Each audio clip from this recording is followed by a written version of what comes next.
Hi dears, എല്ലാവർക്കും നമ്മുടെ പുതിയൊരു വീഡിയോയിലേക്ക് വീണ്ടും സ്വാഗതം. ഇന്നത്തെ നമ്മുടെ റെസിപ്പി കൂവപ്പൊടി വെച്ചിട്ടുള്ള ഒരു അടിപൊളി റെസിപ്പിയാണ്. കൂവ കാച്ചിയതാണ് കേട്ടോ ഇന്ന് ഞാനിവിടെ ചെയ്യാനായിട്ട് പോകുന്നത്. നല്ല ടേസ്റ്റി ആയിട്ടുള്ളൊരു റെസിപ്പിയാണ്. വെറും 5 മിനിറ്റ് മതി നമുക്കിത് തയ്യാറാക്കാനായിട്ട്. അപ്പോൾ ഇത് എങ്ങനെയാണ് ഉണ്ടാക്കിയിട്ട് എടുക്കാമെന്ന് നോക്കാം. അപ്പോൾ ഈ ഒരു കൂവ കാച്ചിയത് തയ്യാറാക്കാൻ വേണ്ടിയിട്ട് ഞാനിവിടെ ഒരു ബൗളിൽ 3 ടേബിൾ സ്പൂൺ കൂവപ്പൊടി ഇട്ട് കൊടുക്കുന്നുണ്ട്. ആറാറൂട്ട് പൗഡറില്ല, അതാണ്. ഇനി നമുക്കിത് വെള്ളം ഒഴിച്ചിട്ട് നന്നായിട്ടൊന്ന് കലക്കി എടുക്കണം കേട്ടോ. അപ്പോൾ ഇതിൽ ചെറിയ ചെറിയ കട്ടകളൊക്കെ ഉണ്ടാവും, അതൊക്കെ ഒന്ന് പോയി കിട്ടാൻ വേണ്ടിയിട്ടാണ് ഇത് നമ്മൾ കലക്കിയിട്ട് എടുക്കുന്നത്. അപ്പോൾ നന്നായിട്ട് തന്നെ ഒന്ന് മിക്സ് ചെയ്തിട്ട് എടുത്തതിന് ശേഷം പിന്നെ നമുക്കിതൊന്ന് അരിച്ചിട്ട് എടുക്കണം കേട്ടോ. പിന്നെ ഈ ഒരു പൊടി ഒറിജിനലാണ് കേട്ടോ. അപ്പോൾ വീട്ടിൽ അമ്മ ഉണക്കി പൊടിച്ചിട്ടുള്ള പൊടിയാണിത്. ഇത് കടയിലൊക്കെ വാങ്ങിക്കാൻ കിട്ടും കേട്ടോ, പക്ഷേ അത് എത്രമാത്രം നല്ലതാണെന്നൊന്നും അറിയില്ല. ഞാൻ എപ്പോഴും ഇങ്ങനെ വീട്ടിൽ നിന്ന് കൊണ്ടുവന്നതാണ് ഉപയോഗിക്കാറുള്ളത്. അപ്പോൾ ഇതുപോലെ നമ്മൾ അരിച്ചിട്ട് എടുക്കുമ്പോൾ ഒരു സ്പൂൺ വെച്ചിട്ട് ഇങ്ങനെ ഇളക്കി കൊടുത്തതിന് ശേഷം വേണം ഇത് അരിപ്പയിലേക്ക് ഒഴിച്ചു കൊടുക്കാനായിട്ട്. അതല്ലെങ്കിൽ ഈ ഒരു ബൗളിൻ്റെ ഏറ്റടിയിൽ ഈ ഒരു പൊടിയൊക്കെ ഇങ്ങനെ തങ്ങിക്കിടക്കുന്നുണ്ടാവും. ഇത് നമുക്കിതൊരു സ്പൂൺ വെച്ചിട്ട് ഇതുപോലെ ഇങ്ങനെ ഒന്ന് ഇളക്കി കൊടുക്കാം കേട്ടോ.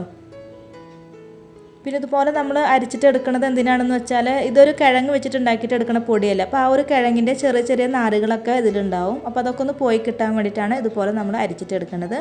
ഇപ്പോൾ കണ്ടില്ലേ, ഈ ഒരു കിഴങ്ങിൻ്റെ നാരാണിത്. ഇത് നമുക്ക് കളയാട്ടോ.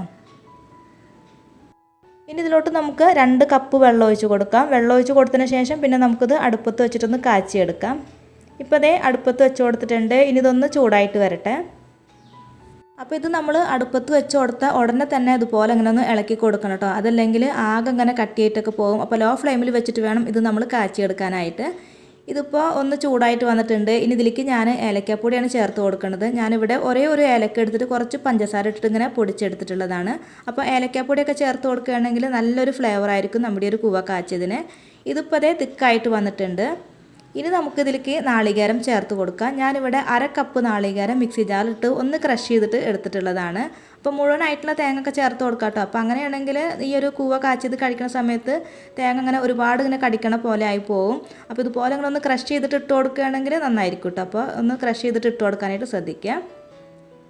ഇപ്പോൾ നാളികേരമൊക്കെ ചേർത്തിട്ട് നന്നായിട്ട് തന്നെ മിക്സ് ചെയ്തിട്ട് എടുത്തിട്ടുണ്ട്. ഇനി നമുക്കിതിലേക്ക് ശർക്കരപ്പാനി ഒഴിച്ച് കൊടുക്കാം. 1 കപ്പ് ശർക്കരപ്പാനിയാണ് ഇതിലേക്ക് ഒഴിച്ച് കൊടുത്തിട്ടുള്ളത്. അപ്പോൾ നിങ്ങളുടെ മധുരത്തിനനുസരിച്ചിട്ട് ശർക്കരപ്പാനിയുടെ അളവിലൊക്കെ വ്യത്യാസം വരുത്താം. ഇനി ഇതെല്ലാം കൂടെ നന്നായിട്ടൊന്ന് മിക്സ് ചെയ്തിട്ട് എടുക്കാം. അപ്പോൾ ഇതുപോലെ നമ്മൾ മിക്സ് ചെയ്തിട്ട് എടുക്കുന്ന സമയത്ത് പെട്ടെന്ന് തന്നെ അങ്ങനെ തിക്കായിട്ട് വരാനായിട്ട് തുടങ്ങും കേട്ടോ. ഇതിപ്പോൾ അതേ ചെറുതായിട്ടൊന്ന് തിക്കായിട്ട് വന്നിട്ടുണ്ട്. ഇനി നമുക്കിത് വീണ്ടും ഒന്നും കൂടി ഇളക്കി കൊടുത്തിട്ടൊന്ന് തിക്കാക്കിയിട്ട് എടുക്കാം.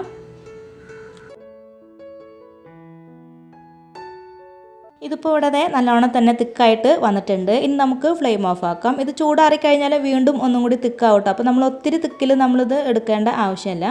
ഇതിപ്പോൾ ഞാൻ കാണിക്കാം കേട്ടോ എത്രത്തോണ്ട് തിക്നെസ്സിലാണ് ഞാനിത് എടുത്തിട്ടുള്ളതെന്ന്. കണ്ടില്ലേ, ഈ ഒരു പരുവത്തിൽ വേണം നമുക്കിത് കിട്ടാനായിട്ട്. ചൂടാറിക്കഴിഞ്ഞാൽ ഞാൻ നേരത്തെ പറഞ്ഞ പോലെ വീണ്ടും ഇങ്ങനെ കട്ടിയായിട്ടൊക്കെ പോകും. ഇനി നമുക്കിത് സെർവ് ചെയ്യാം കേട്ടോ. അപ്പോൾ ഞാനിവിടെ ഒരു ബൗളിലേക്ക് ഒഴിച്ച് കൊടുക്കുന്നുണ്ട്.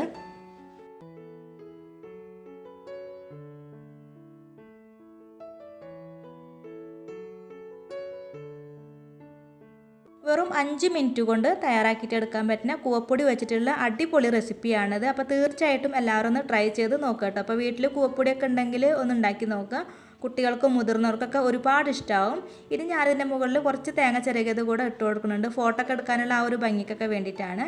ഇനി നമുക്കിത് ചൂടാറിയതിന് ശേഷം കഴിക്കാം കേട്ടോ. നല്ല ടേസ്റ്റാണ് ഇത് കഴിക്കാനായിട്ട്. അപ്പോൾ തീർച്ചയായിട്ടും ട്രൈ ചെയ്ത് നോക്കുക. അപ്പോൾ ഇന്നത്തെ ഈ ഒരു വീഡിയോ എല്ലാവർക്കും ഇഷ്ടമായിട്ടുണ്ട് എന്ന് വിശ്വസിക്കുന്നു. അപ്പോൾ എല്ലാവരും ഒന്ന് ലൈക്ക് ചെയ്യുക, ഷെയർ ചെയ്യുക, കമൻറ്റ് ചെയ്യുക. പിന്നെ നമ്മുടെ ചാനൽ ആദ്യമായിട്ട് കാണുന്ന കൂട്ടുകാരൊക്കെ ഉണ്ടെങ്കിൽ ചാനലൊന്ന് സബ്സ്ക്രൈബ് ചെയ്യാം കേട്ടോ. അപ്പോൾ ഇനി അടുത്ത നല്ലൊരു റെസിപ്പിയുമായി വീണ്ടും വരാം. ബൈ. താങ്ക്